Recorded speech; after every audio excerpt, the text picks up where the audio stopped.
The Namib Desert is one of the oldest deserts in the world, dating back at least 55 million years. But here's the mystery. It lies right beside the Atlantic Ocean. Normally, ocean brings rain, yet the Namib is bone dry. The reason is the Benguela Current, a cold stream of water flowing north from Antarctica. Cold water doesn't allow much evaporation, so few rain clouds form. Instead, fog drifts inland, feeding plants and insects but leaving the land almost rainless. To the east, mountains block additional moisture, trapping the desert in a cycle of dryness that has lasted for millions of years. Despite its extreme dryness, the Namib is alive. Fog drifting from the ocean feeds strange plants like the welwitschia, which can live for thousands of years. Beetles drink water from morning mist, and oryx and antelopes survive the scorching heat.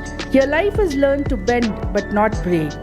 Unlike the Namib's bone-dry sands, the Kalahari receives seasonal rains, which is why it is not considered a true desert. Moist winds from the Indian Ocean travel westward and bring enough rainfall, often between 250 and 500 millimeters a year, to turn its red soils green with grasses and shrubs. Beneath the surface lies a vast aquifer, allowing deep-rooted trees like acacias to survive even through the dry months.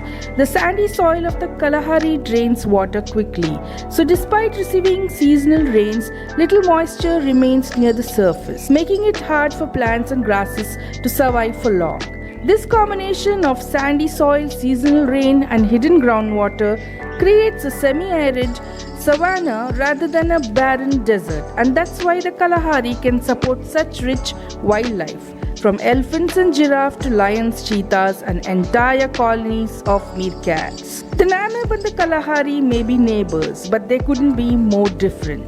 The Namib is timeless, bone-dry, and ancient, a desert of death and endurance. The Kalahari is younger, semi-arid, and full of life, where rains briefly paint the sands green. Together, they are twin giants of sand, one silent and eternal, the other alive and ever-changing.